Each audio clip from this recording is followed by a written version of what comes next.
Halo pemirsa, apa kabar? Senang sekali Sarah dan Berlias dapat kembali menemani Anda dalam sebuah program talkshow yang syarat informasi inspiratif untuk Anda dan juga keluarga. Inilah Bincang Sehati.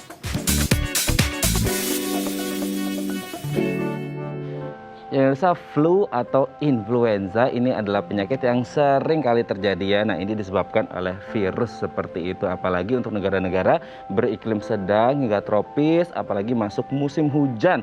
Nah, Indonesia juga sekali ini kan sudah menjelang musim hujan nih. Jadi kita harus waspada, apalagi kita tengah di pandemi COVID-19. Jadi kita harus lebih ekstra lagi untuk meningkatkan imunitas tubuh untuk mencegah flu, apalagi saat pandemi. Nah, inilah topik yang akan kita bahas hari ini, yaitu flu saat pandemi. Namun sebelum membahasnya, kita akan membahas terlebih dahulu nih beberapa makanan yang baik pada saat flu. Kita lihat yang pertama ya. Bawang putih. Nah, katanya mengonsumsi atau makan bawang putih mentah atau yang dibakar, ini katanya baik untuk meningkatkan kekebalan tubuh. Saya pernah itu ya, makan satu bawang putih yang apa sih, yang sendiri, yang tunggal gitu ya. Saya nggak tahu disebutnya apa. Dan itu katanya baik untuk kesehatan, apalagi pas kita lagi mau flu gitu. Tapi itu rasanya sangat luar biasa. Tapi katanya baik kok untuk kesehatan tubuh kita ya. Oke, kita lanjut yang kedua. Yogurt. Nah, yogurt ini tidak hanya membantu meredakan sakit tenggorokan, tapi juga mampu meningkatkan sistem kekebalan tubuh. Tapi yang pasti jangan sampai ada gula tambahan gitu ya. Nah, kalau Anda suka minum susu, suka minum yogurt, ini juga baik untuk kesehatan tubuh Anda seperti itu ya. Oke, kita lanjut ke yang ketiga. Oatmeal. Nah, ini juga kaya akan vitamin E dan juga bagus untuk meningkatkan imunitas atau kekebalan tubuh kita. Nah, seringkali kalau kita orang Indonesia gitu ya, makan oatmeal waktu pada sarapan pagi, ini katanya bisa meningkatkan kekebalan tubuh karena faktor dari si vitamin E-nya. Oke, kita lanjut ke yang selanjutnya. Pisang. Nah, pisang ini katanya banyak sekali kandungan kalium yang ada di dalamnya sehingga bisa meringankan nyeri otot dan juga kram, dan baik juga untuk kesehatan tubuh. Jadi kalau Anda suka makan buah-buahan, terutama pisang, ini baik untuk kesehatan tubuh Anda dan katanya bisa mencegah tubuh dari yang namanya flu gitu ya. Oke, kita lihat yang terakhir. Rempah-rempah. Nah, ini dia ya. Rempah-rempah Indonesia itu kaya melimpah sekali dengan rempah-rempah yang katanya kaya dengan antioksidan sehingga bisa membuat tubuh kita jauh lebih sehat. Oke, itu dia tadi 5 makanan yang katanya baik dikonsumsi pada saat flu. Nah, kami akan membahasnya sesaat lagi. Tetap bersama kami di Bincang Sehati.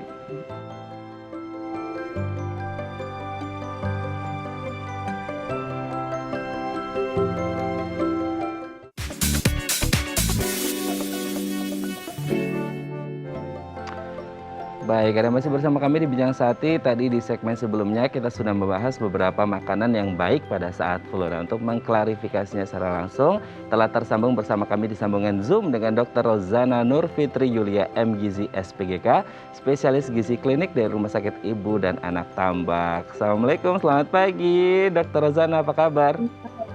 Ya, selamat pagi, kabar baik Mas Raden. Oke, Dok, hari ini kita akan membahas beberapa makanan yang katanya baik dikonsumsi ketika kita mau menjelang flu gitu ya, atau pas lagi flu gitu. Kita lihat yang pertama ya, Dok ya. Bawang putih. Nah, Ya. apakah ini kemudian baik dikonsumsi ketika kita mau menjelang flu gitu ya? Saya pernah itu makan, Dok, bawang putih yang tunggal ya, apa sih namanya gitu, yang sendirian itu nggak bareng sama yang lain-lain gitu ya. Itu tuh memang katanya baik untuk kesehatan. Agak enakan sih, cuma memang rasanya kan sangat luar biasa ya, Dok. Nah, apakah memang ada manfaat untuk tubuh ini, Dok? Iya, jadi gini ya Mas Raden, kalau bawang putih itu bermanfaat karena dia bisa meningkatkan sistem imun tubuh kita. Jadi di bawang putih itu kandungannya ada yang namanya alin. Jadi kalau di bawang putih yang utuh bentuknya alin, tapi kalau sudah dikunyah atau tadi kayak kata Mas Raden dikunyah, kemudian diiris dan dibakar, dia membentuk namanya alisin. Nah, alisin inilah yang mengandung sulfur yang membantu daya tahan tubuh kita, terutama sel darah putih, yaitu sel leukosit. Konsumsinya sendiri sih sebenarnya sudah lama digunakan orang. Konsumsinya kira-kira 1 siung 2-3 kali per hari. Jadi gitu untuk konsumsi bawang putih. Jadi memang benar itu bermanfaat pada saat flu. Jadi baik bawang putih dikonsumsi. Oke, Gitu. pertanyaannya kemudian, apakah si bawang putih ini harus dalam keadaan mentah atau boleh ketika menjadi kayak iris-irisan untuk di sayur gitu kan, untuk bumbu-bumbu, itu manfaatnya sama atau beda sih, Dok? Manfaatnya sama. Jadi inti dari bawang putih itu karena ada sulfurnya. Ketika dia masih dalam bungkus atau di dalam bentuk utuh, masih ada selaputnya, dia memang masih dalam bentuk alin. Kemudian setelah kita kunyah, kita proses, kita iris, baru terbentuk alisin. Nah, alisin inilah yang bermanfaat untuk menghadapi flu tersebut. Jadi dialah yang akan membantu dalam pertahanan tubuh kita untuk imunitas. Gitu. Oke, berarti sebenarnya nggak ada beda gitu ya dok ya antara yang mentah sama yang matang. Karena kalau untuk yang mentah orang kan mungkin nggak tahan sama taste sama smellsnya gitu ya. Bau, Itu ya. mungkin bisa lewat sayuran itu juga sama aja berarti ya dok ya. Iya. Oke, siap. Selanjutnya setelah dari bawang putih kita lanjut yogurt. Nah, apakah ini juga baik untuk kesehatan tubuh apalagi ketika flu gitu dok? Ya, benar. Jadi kalau yogurt ini sendiri memang, jadi yogurt itu kandungan utamanya adalah lactobacillus. Yang bermanfaat untuk imunitas itu adalah salah satunya adalah lactobacillus ini. Dia adalah bakteri baik yang akan meningkatkan sistem imun. Terutama yang tipenya itu namanya imunoglobulin. Jadi imunoglobulin inilah yang akan ditingkatkan karena adanya lactobacillus. Terus satu lagi yang juga ada bermanfaat pada yogurt adalah zinc atau seng. Mineral seng ini bermanfaat untuk mencegah penyakit. Jadi dia akan menurunkan lama sakit. Misalnya harusnya flu-nya seminggu atau 5 hari, baru 2 hari udah sembuh seperti itu. Karena si seng ini bermanfaat untuk sel imunitas. Jadi banyak sel-sel imun yang memang pembentukannya menggunakan seng untuk pembentukan dari sel tersebut. Seperti makrofag, kemudian natural killer namanya, itu menggunakan seng. Gitu. Jadi kandungannya karena seperti itulah yogurt bermanfaat. Oke, kalau ya, berarti ada manfaat baik dari yogurt itu sendiri gitu ya dok ya. Nah pertanyaannya kemudian untuk menjaga supaya bisa memaintain imun atau kekebalan tubuh kita, ada nggak sih dok kayak porsi yang idealnya gitu setiap hari kita konsumsi berapa mili gitu?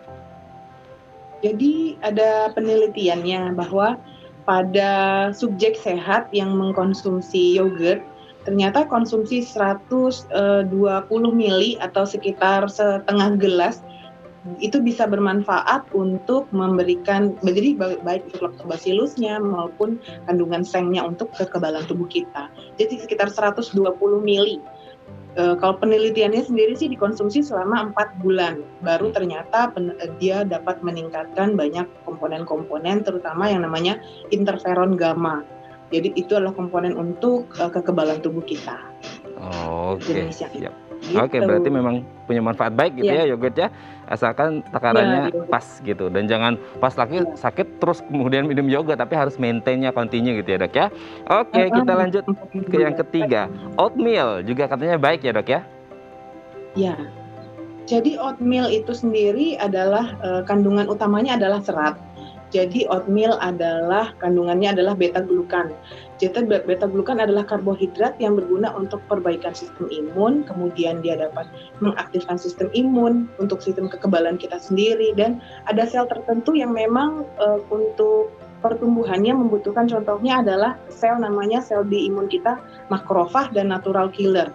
Jadi itu adalah sel yang memang membutuhkan beta-glukan untuk pembentukan dan lain-lain. Dan satu lagi di dalam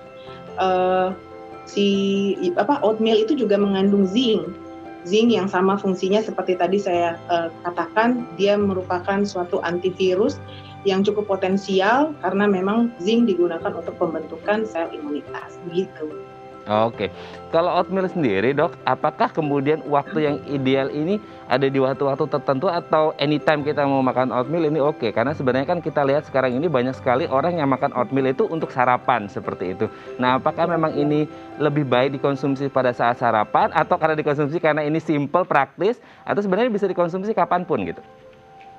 Sebenarnya kalau dari konsumsinya boleh kapan saja untuk oatmeal. Cuman karena memang ada kandungan serat dan dia adalah jenis karbohidrat, pagi untuk karbohidratnya memang sebaiknya makan karbohidrat sederhana yang cepat, itu adalah mungkin adalah si oatmeal ini.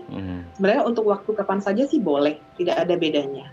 Tidak ada bedanya ya, yang penting ini memang baik gitu. Oke dok, kita lanjut ke yang selanjutnya. Selanjutnya adalah buah pisang. Nah, apakah buah pisang yang mengandung banyak kalium ini juga baik untuk menjaga kondisi kesehatan tubuh tetap oke, apalagi ketika masuk flu gitu? Ya benar, jadi buah pisang ini merupakan buah yang paling banyak kita temukan di Indonesia karena memang ini buah tropis. Dan ternyata bukan hanya kandungan kalium, jadi ada namanya protein yang ada di dalam pisang namanya lecithin. Jadi biasa disebut sebagai banana lecithin atau banlek. Jadi si banana lecithin ini adalah komponen yang akan mengkode si virus. Jadi si virus itu akan dihancurkan oleh sel imunitas. Jadi dia akan menyelimuti dari dinding virus, kemudian sel imun akan tahu, oh di situ ternyata letaknya si virus. Bahkan banana lecithin yang ada dalam pisang ini juga digunakan oleh orang untuk pengobatan, salah satu penunjang pengobatan HIV, karena memang potensial dari antivirusnya pisang. Jadi walaupun hanya pisang ternyata sangat bermanfaat. Gitu. Oke. Siap. Kita ke yang terakhir nih, Dok. Rempah-rempah. Nah, kalau Indonesia ini kan memang negara yang melimpah gitu ya, kaya sekali akan rempah-rempah yang katanya juga kaya dengan antioksidan seperti itu. Apakah ini juga baik untuk flu? Ya, betul. Jadi rempah-rempah juga baik untuk flu. Rempah-rempah di Indonesia ini cukup banyak. Tapi yang memang bermanfaat pertama adalah jahe. Jahe itu kaya akan polifenol. Dia akan membantu sistem kekebalan atau imunitas. Kemudian ada yang namanya kayu manis. Kayu manis juga kaya dengan polifenol, yaitu antioksidan yang akan membantu dalam sistem imun. Kemudian ada lagi cengkeh. Cengkeh juga dapat meningkatkan sistem imun. Kemudian ada lagi rempah-rempah kita, kapulaga. Kapulaga ini cukup unik karena dia bersifat antimikroba. Jadi dia seperti antibiotik gitu kalau untuk kapulaga. Dan satu lagi adalah kunyit. Kunyit manfaatnya atau kurkumin dia untuk anti radang.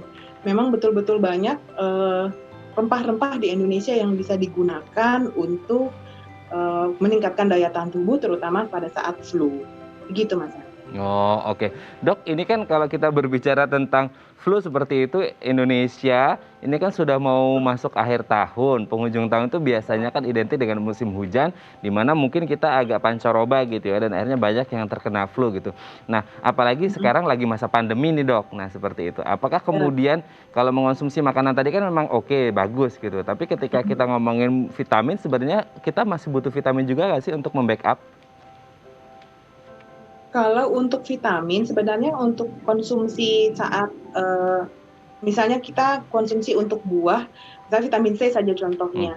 Untuk kecukupan gizi kita sebenarnya cukup dari buah jeruk, misalnya 2 buah jeruk untuk vitamin C. Tapi kalau pada saat pandemi seperti ini, kebutuhan vitamin C memang agak meningkat karena digunakan untuk pertahanan tubuh kita. Jadi bisa konsumsi untuk suplementasi pada saat pandemi boleh disarankan. Jadi saya biasanya selama ini memberikan untuk suplementasi vitamin C selain konsumsi jeruk. Jadi jeruk dikonsumsi, kemudian suplemen juga boleh dikonsumsi begitu. Oke, tapi kalau untuk multivitamin yang dia yang praktis langsung minum bukan dari buah-buahan itu sebenarnya masih di tataran aman nggak, Dok? Untuk dikonsumsi harian? Iya, untuk konsumsi harian masih bisa ditoleransi sekarang. Jadi mungkin bisa dilihat dari kandungan nutrisinya. Jadi bisa kita baca kalau memang masih sejumlah dengan angka kecukupan gizi di Indonesia, maka masih bisa digunakan. Terutama untuk masa pandemi ini ya, kalau pada saat biasa mungkin dari bahan makanan sumber seperti buah, sayur, dan lain-lain bisa mencukupi kebutuhan kita. Tapi pada saat pandemi seperti ini, mungkin suplementasi boleh diberikan, begitu. Oke, ada juga di luar sana yang mereka itu suka makan buah secara langsung, ada juga yang suka di jus karena mungkin mereka nggak suka makan buah. Tapi sebenarnya kan efeknya lebih baik untuk yang langsung dimakan langsung ya, Dok ya? Betul. Jadi kandungan yang kita inginkan dari buah yang secara langsung itu kan adalah seratnya juga salah satunya. Kalau di jus memang seratnya banyak yang mulai hancur, kemudian kurang untuk penyerap. Jadi serat-serat yang tadi saya sebutkan seperti beta glukan, kemudian ada serat-serat lain yang memang bermanfaat cukup. Tapi kalau memang dari segi kepraktisannya jus itu jauh lebih praktis, mudah ditelan dan lain-lain. Tergantung orangnya. Kalau misalnya ada radang tenggorokan, nyeri menelan, mungkin boleh menggunakan jus. Tapi sebaiknya memang adalah buah yang segar dan dikunyah langsung.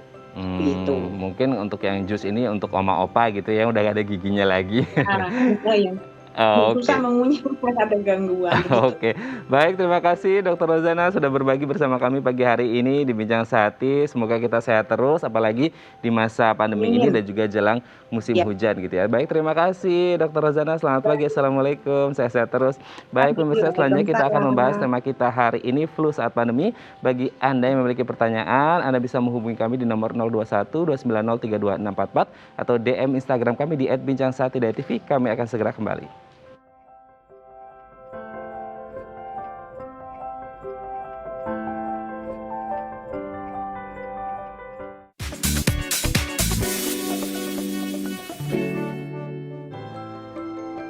Baik, Anda masih bersama kami di Bincang Sehati dan kita masih membahas topik kita hari ini, flu saat pandemi. Apalagi kita sekarang ya ini sudah mau masuk musim hujan. Indonesia, terutama Jakarta ini sudah diserbu oleh air-air hujan beberapa waktu belakangan ini. Jadi kita harus tahu waspada apa itu flu saat pandemi. Bagi Anda yang memiliki pertanyaan, Anda bisa menghubungi kami di nomor 021 290 32644 atau DM Instagram kami di @bincangsahatidayatv. Telah hadir bersama kami di studio Bincang Sehati Dr. Antoni Jayaprana MARS dari Mayapada Hospital Tangerang. Selamat pagi Dr. Antoni, apa kabar? Selamat pagi Mas Raden, baik. Oke, selamat datang di Bincang Sehati Dok.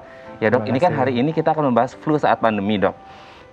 Kita sekarang sedang menghadapi pandemi, bukan kita, seluruh dunia sedang menghadapi pandemi gitu ya.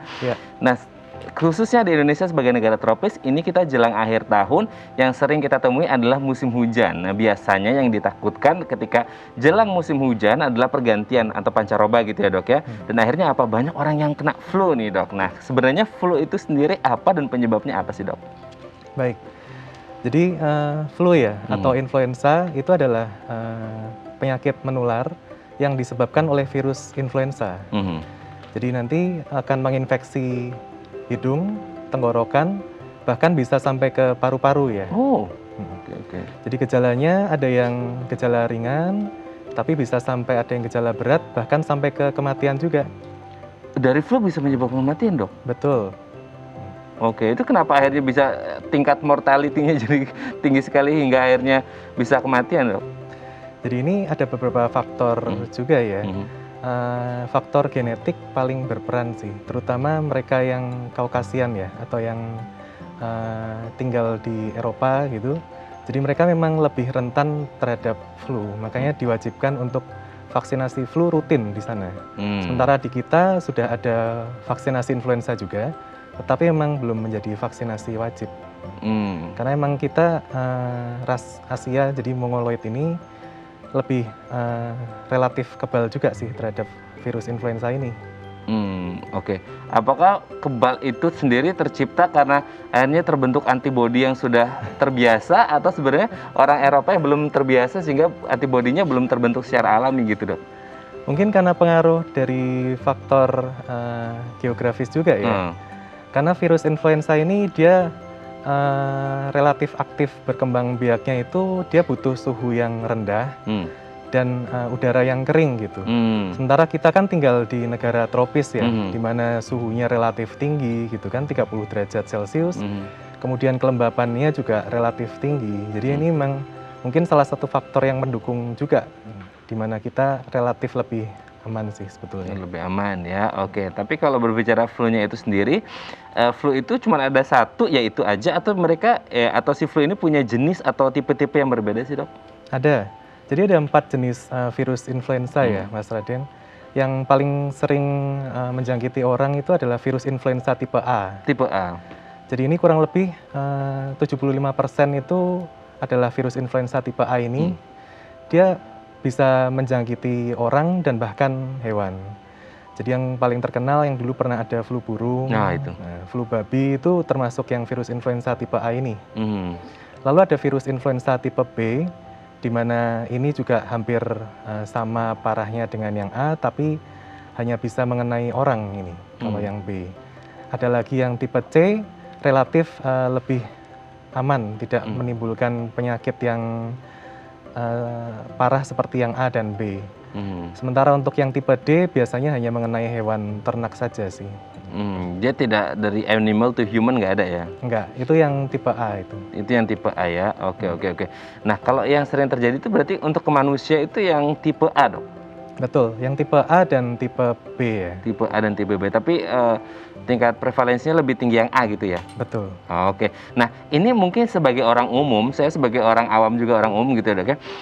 Flu itu ya dikaitkannya sejalan dengan pilek gitu. Nah, apakah beda, sama, atau seperti apa sih dok? Jadi ada perbedaan ya antara influenza dengan pilek ya, atau mungkin dibilang cold atau common cold gitu ya. Pertama dari segi virusnya sendiri berbeda. Untuk yang influenza atau flu ini dia disebabkan virus influenza.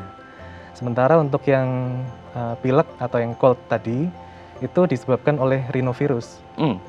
Jadi sama-sama virus tapi beda.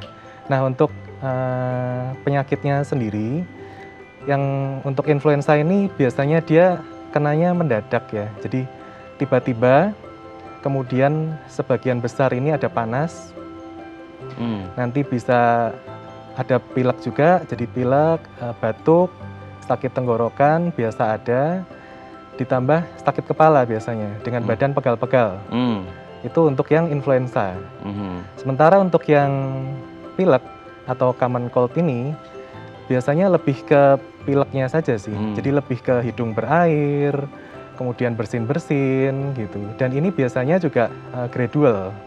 Jadi bertahap dia. Jadi hari pertama mulai meler sedikit gitu ya, hari kedua mulai banyak, hidung mampet. Nah, itu pilek. Jarang panas, jarang sakit kepala juga gitu. Oke dok, sebelum kita lanjut, ini sudah ada DM Instagram dok, kita baca terlebih dulu DM Instagram dari pemirsa Daya TV. Dari @ana_rina, 2 hari lalu saya flu tapi sekarang sudah sembuh. Saat saya menyentuh bagian dalam hidung terasa sakit nih dok, ternyata ada bengkak, bagaimana cara mengatasinya? Oh, ini 2 hari flu tapi udah sembuh, tapi bagian dalam hidung ada bengkak dan sakit. Ini apa kira-kira? Betul. Jadi memang karena penyebabnya virus, dia rata-rata memang sembuh sendiri dan kurang lebih sekitar 5 hari sampai seminggu ya. Tapi ini 2 hari ya mungkin sebelumnya tidak ada keluhan, terus setelah ada keluhan, keluhannya juga cepat membaik gitu. Nah, yang dirasa sakitnya itu mungkin karena bengkak ya. Jadi di saat kita ada infeksi, pasti reaksi badan ini dia berusaha melawan dari infeksi itu gitu. Jadi tadi mungkin bisa demam kan, suhunya naik, terus ada tanda-tanda infeksi jadi panas, bengkak, nah itu. Jadi di saat mungkin juga kalau pilek gitu ya lebih sering mengusap ingus, jadi makin inflamasi juga, makin radang akibat terkena tangan gitu kan, sering diusap gitu. Jadi bisa bengkaknya karena reaksi inflamasi, bisa diobati mungkin dengan obat anti radang ya. Jadi bisa diberikan obat anti radang, itu bisa membaik, atau didiamkan saja juga mungkin bisa membaik dalam beberapa hari. Oke. Itu akibat respon tubuh gitu ya dok ya? Satu respon tubuh, inflamasi yang atau kedua, peradangan. Betul, satu respon tubuh, yang kedua juga mungkin dari tindakan yang kita lakukan kan, karena pilek mampet gitu kan, jadi sering mengusap hidung, nah itu jadi lebih memperberat reaksi radangnya sendiri. Biasanya juga kalau selain bengkak, mungkin orang sering ketika ngeluarin lendir di hidung itu ada keluar darah, itu karena apa ya dok ya? Karena mungkin ada gesekan atau apa di dalam, luka lecet gitu? Bisa ya, jadi apabila sampai berdarah ya mungkin udah terlalu keras kali ya dia ngeluarinnya ya gitu. Satu, di saat inflamasi itu sendiri memang aliran darahnya juga biasa lebih banyak. Jadi vaskularisasi di hidung juga mungkin lebih terbuka gitu kan. Di saat terkena gesekan sering bisa pecah untuk pembuluh darah kecilnya. Jadi mungkin ada beberapa yang bisa demikian juga gitu, tapi tidak semua orang. Oke, berbeda-beda gitu ya. Semoga ini bisa menjawab pertanyaan dari Bu Ana ya. Oke, kita lanjut dok. Nah, kalau flu dan pilek itu kan tadi dokter menjawab beda gitu ya dok. Sebenarnya gejalanya sama atau beda juga? Jadi gejalanya tadi agak berbeda ya. Untuk yang influenza tadi kan sudah dibilang kalau dia tiba-tiba ya. Tiba-tiba. Jadi misalkan hari ini fit, terus terkena virus influenza gitu, besok langsung berasa nggak enak badan, panas, menggigil, terus bisa sakit kepala gitu ya, bisa batuk dan pilek juga gitu. Nah kalau seandainya pilek ini atau cold tadi biasanya dia bertahap. Jadi mungkin hari pertama berasa hidungnya mulai berair, terus keduanya makin banyak, yang ketiga mampet atau pilek. Nah itu, tapi biasanya sih tanpa panas dan tanpa sakit kepala itu nggak dominan. Berarti kalau pilek itu dia bertahap gitu ya dok ya. Awal kalau semisal kayak hidung kita meler cairan yang bening, Nah, itu pilek. Ya. Oh beda, bukan flu berarti ya dok ya. Oke, nggak ada Kalau mungkin. flu bisa seperti pilek, tapi kalau pilek biasanya nggak ada, lebih banyak gejala yang di influenza biasanya. Bahkan mungkin bisa sampai batuk gitu dok juga. Bisa, ada beberapa yang sampai batuk juga. Apalagi kalau batuk sekarang zaman pandemi ya dok ya, agak serem sih kayaknya ya. Betul. Gitu. Oke, tapi terkena flu ini sendiri risikonya meningkat nggak ketika imunitas tubuh kita menurun dok? Ada hubungan dengan imunitas berarti? Pasti. Jadi yang paling rentan terkena influenza ini itu ada 2 golongan ya. Jadi yang pertama adalah anak-anak. Jadi yang balita, jadi yang di bawah 5 tahun itu biasanya rentan untuk terkena influenza. Kemudian yang kedua adalah yang manula atau yang sudah di atas 65 tahun. Jadi ini memang mereka lebih rentan untuk terkena influenza. Oke, berarti balita di bawah 5 tahun dan manula di atas 60 tahun ini rentan ya, karena memang sistem, kalau bayi mungkin sistem imunitasnya belum terbentuk secara sempurna, tapi kalau untuk yang lansia mungkin sistem imunitasnya sudah mulai menurun gitu ya dok ya. Betul. Oke dok, nanti kita akan lanjutkan lagi pembahasan kita mengenai flu saat pandemi dan gimana caranya supaya nggak flu gitu mungkin ya dok ya. Baik pemirsa, bagi Anda yang memiliki pertanyaan, Anda bisa menghubungi kami di nomor 021 290 32644 atau DM Instagram kami di @bincangsaat.tv. Kami akan segera kembali.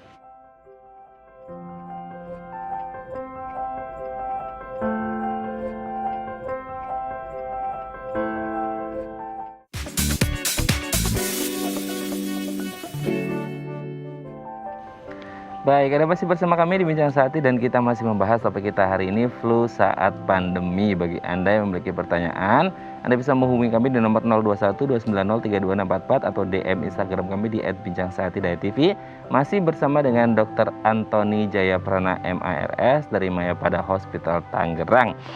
Dok, kalau berbicara tentang flu gitu ya, kan Indonesia sekarang mau masuki musim hujan seperti tadi kita bahas gitu ya dok ya. Nah kenapa sih identik sekali orang kalau mau musim hujan itu kayak awas hati-hati kena flu gitu. Nah biasanya kenapa akhirnya orang rentan sekali terkena flu ketika masuk musim hujan gitu atau pas musim hujan gitu? Ya, jadi begini ya Mas Raden. Tadi untuk virus influenza sendiri, dia memang suhu optimal untuk dia berkembang biaknya sendiri itu di suhu yang rendah gitu. Nah, di musim hujan pasti kan suhunya juga akan turun ya. Jadi yang biasa kita musim kemarau panas gitu. Nah, ini musim hujan suhunya turun. Nah, ini memang virus akan bisa lebih gampang untuk berkembang biak. Ditambah lagi di saat musim hujan mungkin kita juga akan lebih banyak di dalam ruangan kan.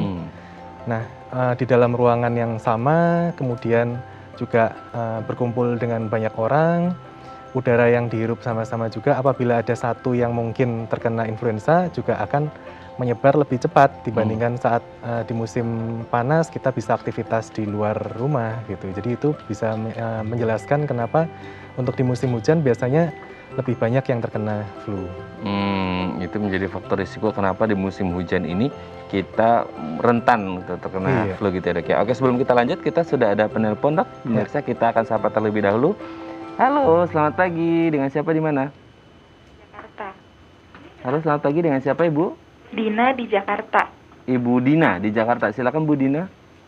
Kakak saya sedang hamil 9 bulan.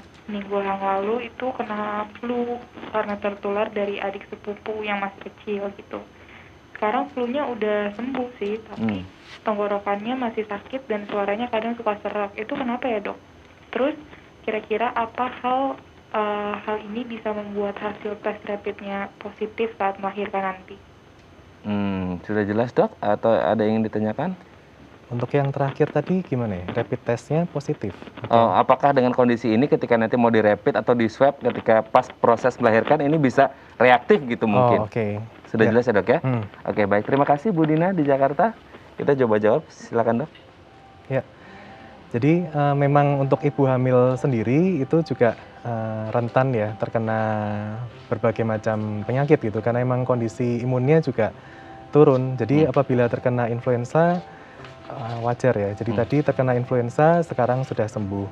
Nah, perkara masih ada gejala yang mungkin mengganjal. Jadi tenggorokannya masih sakit, kemudian mungkin suara juga masih parau atau masih serak gitu ya. Jadi ini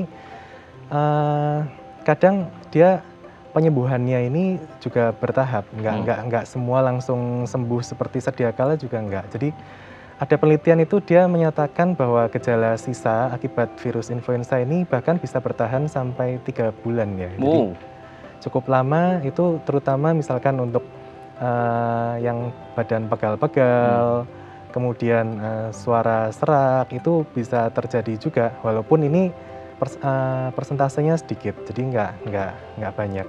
Nah untuk yang tadi dari ibu yang hamil tadi, apabila sekarang sudah tidak ada keluhannya yang lain, maksudnya sudah sembuh, batuk pilek nggak ada, kemudian nggak ada panas juga, ya untuk yang gejala sisanya saya rasa bisa diobati, dia bisa hilang bertahap sih. Jadi emang ya itu, karena dia viral ya.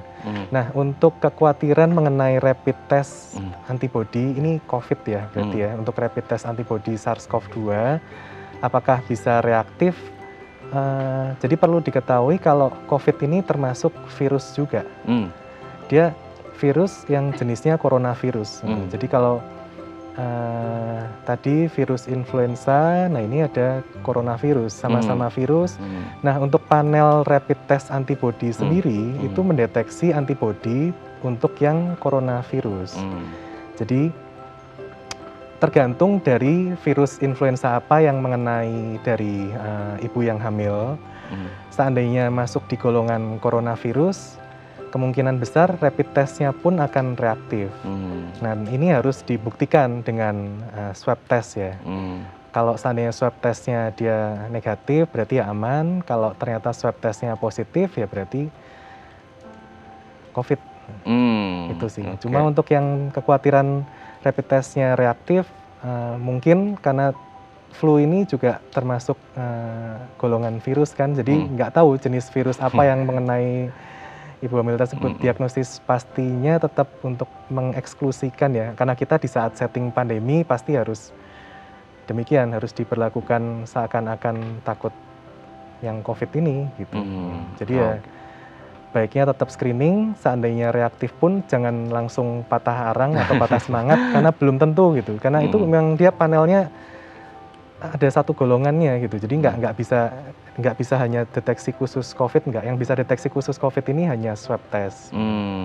Reaktif mungkin bisa saja terjadi, tapi tidak tendensinya ke COVID gitu ya belum dok tentu. ya. Jadi jangan langsung putus asa. Begitu ketahuan misalkan hasil rapidnya reaktif itu masih harus dibuktikan lagi dengan swab test. Tapi kalau untuk orang yang sudah beberapa kali rapid dan reaktif, tapi swabnya negatif itu gimana ya dok ya? Nah, itu penjelasannya ini jadi swab sebelumnya juga nggak pernah positif kan? Iya, negatif terus. Tapi ketika di rapid dia reaktif terus gitu. Berarti ada sesuatu nggak di tubuh orang itu gitu? Ada ya. Jadi penjelasannya antara yang bersangkutan ini baru sembuh dari virus coronavirus yang tipe lain, yang selain SARS-CoV-2. Atau mungkin ada penjelasan yang lain sampai sekarang ini juga masih diteliti sih. Jadi memang kita ada beberapa kasus juga hasil rapidnya selalu reaktif gitu, tapi hasil swabnya selalu negatif gitu. Itu juga masih penelitian karena kasus untuk yang COVID ini di luar influenza ya. Jadi itu masih baru. Jadi kita masih sama-sama gitu belajar juga. Oke, berarti mungkin dari faktor eksternal atau faktor internal orang itu sendiri gitu ya dok ya. Oke, baik, semoga ini bisa menjawab pertanyaan dari Bu Dina yang ada di Jakarta. Dok, tapi kalau mungkin ada hubungannya dengan Bu Dina nih dok. Ya. Dulu kan kalau kita flu atau pilek gitu ya, batuk, pilek, bersin gitu biasa gitu. Nah, apalagi di masa pandemi gini, sesuatu yang mungkin seperti flu atau pilek biasa itu jadi kayak agak menyeramkan gitu kan. Jadi kayak kita langsung jadi perhatian orang ketika kita lagi batuk gitu kan. Nah, sebenarnya kondisi itu seperti apa dan bedanya, ada beda nggak sih dok sebenarnya atau sama aja seperti itu gitu? Nah, ini berarti beda antara influenza dengan COVID ya? Iya. Berarti ya. Terus terang untuk dari segi gejala hampir tidak bisa dibedakan. Tidak bisa dibedakan. Jadi sama-sama ya, penyebabnya juga sama-sama virus, kenanya juga sama dari hidung, bisa tenggorokan sampai ke paru-paru, bisa sampai meninggal juga, nggak bisa. Yang bisa membedakan ini dari pengujian yang lain nih. Kalau dari gejala mungkin hampir sama, tapi pembedanya nanti dari faktor pengujian yang lain. Misalkan kita periksa lab gitu ya, nanti hasilnya didapatkan bisa berbeda, atau dari pengujian untuk yang COVID paling spesifik saat ini ya dengan swab test. Jadi dengan menggunakan real time reverse transcriptase PCR itu paling efektif sampai saat ini ya. Itu untuk membedakan antara yang COVID dengan yang influenza biasa. Tetap harus ada screening dan tes gitu ya. Betul. Lab atau rapid seperti tadi kita sebutkan. Nah dok, ini kan berarti virus flu dengan COVID kan beda ya dok ya. Nah gitu. Ketika orang terkena COVID gitu, itu kan sudah bahaya sebenarnya. Nah ketika ikutan juga nih virus flu-nya juga, itu bisa menambah risikonya dok. Double ini jatuhnya nih. Jadi dari penelitian ternyata bisa juga terkena dua. Oh bisa. Oke. Jadi terkena influenza, orang apabila terkena influenza kan pasti sistem imunnya juga turun ya. Jadi dia terkena virus di saat kondisi imun turun ini, apabila terkena virus yang SARS-CoV-2 atau virus COVID yang menyebabkan COVID ini juga bisa sakit. Jadi ada yang ditemukan terjangkit dua-duanya ya ini. Kasihan sih. Cuma memang yang terjadi memang bisa, jadi terkena dua, kena virus influenza ya, kemudian ada yang terkena COVID dalam waktu yang sama bisa, mungkin karena faktor imunnya yang turun gitu. Jadi apabila terkena satu virus bisa, virus yang lain juga pasti lebih rentan untuk menginfeksi juga kan. Oke. Berarti ketika kita berbicara tentang orang yang mengalami flu, apalagi di masa pandemi gini, salah satu protokol yang diterapkan adalah 3M kan ya dok ya. Gitu. Nah, salah satunya memakai masker. Apakah memang ini efektif untuk mereka yang mengalami flu, dan masker seperti apa yang bagus gitu, yang baik untuk mereka kenakan? Ya. Jadi pemakaian masker memang disarankan ya, dianjurkan untuk semua. Yang untuk masyarakat umum ini masker 3 lapis saja sudah cukup baik. Jadi ini sesuai dari Satgas COVID ya, dari pemerintah itu menganjurkan juga demikian. Memakai masker kain yang 3 lapis itu cukup. Jangan pakai yang jenis yang scuba. Gitu kan. Itu katanya scuba bisa malah memecah droplet menjadi mini droplet ya dok? Betul. Jadi karena dia hanya 1 lapis, jadi dan bisa memecah dropletnya jadi mini droplet, jadi tidak dianjurkan karena faktor pelindungannya juga kurang, ditambah lagi malah membuat risiko gitu. Jadi sebaiknya tetap pakai masker 3 lapis, itu sesuai dari anjuran Satgas COVID dari pemerintah. Oke. Berarti kalau untuk flu itu sendiri, ketika kita sudah mengalami gejala tadi sudah disebutkan oleh dokter, entah itu gejala flu atau pilek, dan akhirnya kalau kita ngomongin ke flu-nya gitu dok ya, itu pengobatannya yang pas itu seperti apa dok? Harus langsung ke dokter atau sebenarnya kita langsung ya penanganan dari rumah yang simpel-simpel itu bisa ditangani ketika kita sudah mulai ada gejala-gejala flu nih gitu dok? Ya. Bisa, jadi kan nggak semua flu sakitnya berat kan nggak ya. Jadi tadi gejalanya dari yang gejala ringan sampai ke gejala berat. Apabila gejalanya hanya ringan gitu bisa diobati sendiri. Jadi pengobatannya simpel ya. Ini kan penyakit virus, jadi dia bisa sembuh sendiri. Yang penting kita meningkatkan imunitas sendiri. Jadi kita makan makanan yang bergizi, kemudian kita istirahat yang cukup juga gitu. Jadi minimal 7-8 jam sehari. Karena apabila kita kurang tidur juga, ini imun kita juga bisa turun ya. gitu. Apalagi sering begadang gitu kan, itu imun turun gampang terkena influenza. Selain itu juga bisa minum yang cukup. Tadi saya bilang kan kalau virus influenza ini dia berkembangnya di keadaan yang suhunya rendah dan kering. Jadi kalau kita banyak minum, otomatis yang di area kerongkongan ini kan basah ya, lembab. Nah itu juga mekanisme perlindungan sendiri. Di samping dengan air yang cukup, kita nggak kurang cairan, organ-organ tubuh ini juga bisa bekerja dengan baik. Gitu. Selain itu juga bisa vitamin untuk menaikkan daya tahan seperti tadi disampaikan Dokter Yulia ya. Jadi bisa vitamin C. Boleh. Jadi itu macam-macam usaha. Kalau seandainya lebih berat ya bisa sampai obat antivirus. Kalau untuk yang awal-awal mungkin bisa ditangani di rumah sendiri dulu, karena ini sebenarnya kan sifatnya self-limiting disease gitu ya. Dok ya. Nah kalau udah mulai agak berat mungkin nanti boleh ke rumah sakit ketemu dokter gitu ya Dok ya. Oke Dok, nanti di segmen terakhir kita akan membahas tips untuk mencegah flu, karena lebih baik mencegah daripada mengobati gitu ya Dok ya. Oke pemirsa, bagi Anda yang memiliki pertanyaan, Anda bisa menghubungi kami di nomor 0212903244 atau DM Instagram kami di @bincang-tv. Kami akan segera kembali.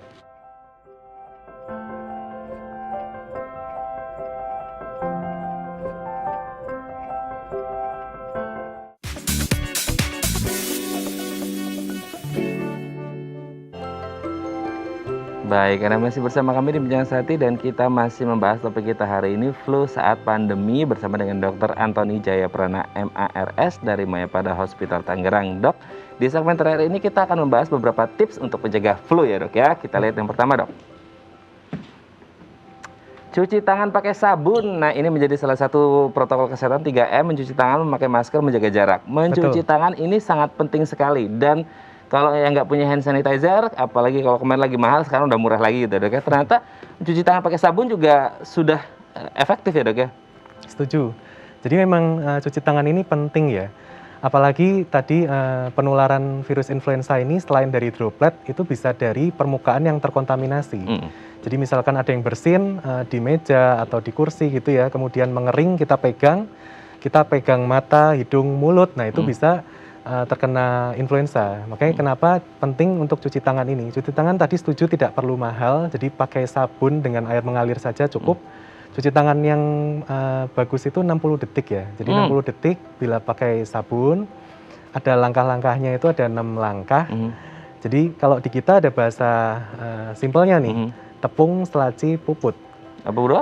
Te itu telapak. Telapak. Jadi telapak kita gosok-gosok. Terus punggung tangan. Punggung, terus sela-sela jari, selaci, kunci, lalu putar yang jempol, lalu putar lagi yang kuku, tepung, selaci, puput. Jadi ini ada langkah-langkah cuci tangan, ini kalau dipraktekkan nanti 60 detik, lalu sudah cuci tangan, bilas dengan air mengalir 20 detik. Jadi ini cukup efektif untuk membunuh kuman ataupun virus. Gitu. Oke. Berarti yang simpel tapi bisa baik untuk kesehatan kita ya Dok ya. Jadi jangan malas-malas untuk cuci tangan gitu Dok ya. Kita harus lebih rajin jadinya. Harus rajin. Next, nomor 2. Istirahat yang cukup. Nah ini juga penting ya Dokter. Tadi dokter juga sering sempat menyebut tidur gitu kan. Jadi ini yang baik range-nya berapa jam itu gitu? Jadi istirahat yang cukup ini juga penting. Karena kita membangun sistem imun kita ini mengeluarkan sitokin itu saat tidur ya. Jadi kita butuh waktu yang cukup juga untuk pemulihan gitu. Waktu yang tepat ini antara 7 sampai 8 jam itu cukup.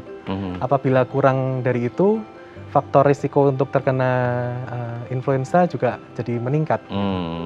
Kalau rapel malam nggak tidur, siang tidur itu sebenarnya bisa nggak sih Dok? Bisa replace nggak? Atau sebenarnya tetap harus tidur malam gitu?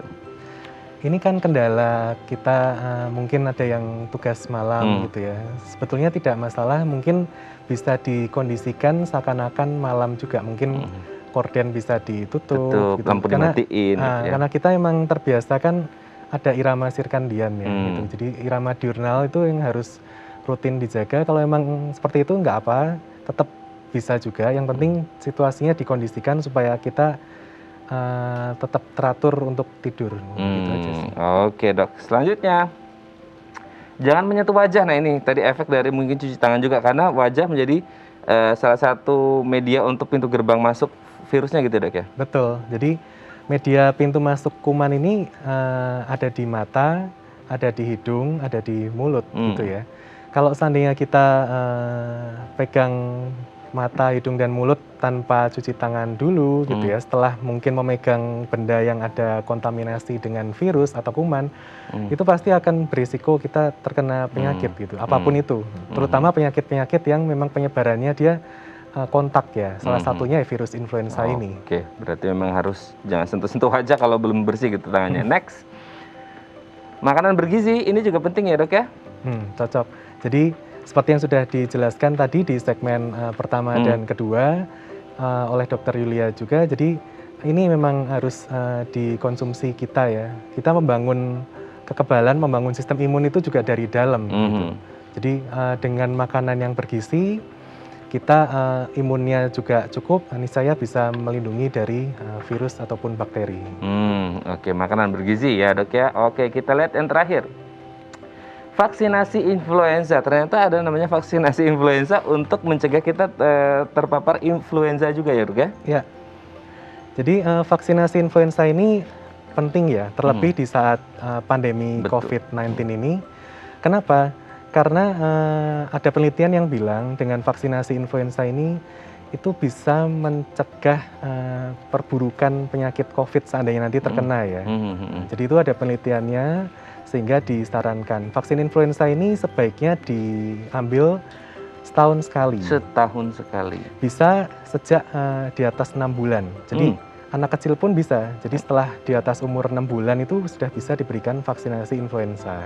Sampai lansia pun masih bisa ya Dok ya? Betul, apalagi untuk yang lansia kan memang yang berisiko ya terkena penyakit. Jadi apabila diberikan vaksinasi influenza ini lebih aman gitu. Aman ya. Oke, berarti memang kita yang harus self awareness untuk menjaga kesehatan tubuh kita supaya tidak flu, apalagi di masa pandemi ini sangat mengerikan gitu ya Dok ya. Baik, terima kasih Dr. Antoni hari ini sudah hadir di Bincang Sehati. Semoga kita semua sehat terus dan pandemi ini segera usai gitu ya Dok ya. Amin. Baik, terima kasih, sehat-sehat terus Dok, dan salam untuk keluarga di rumah. Ya, baik pemirsa, bagi Anda yang memiliki kritik dan saran, Anda bisa menghubungi kami di nomor 0889 8100 5000 atau Anda bisa follow media sosial kami di @bincangsehatidayatv. Saya Raden Madlias pamit, sampai jumpa dan selamat beraktivitas.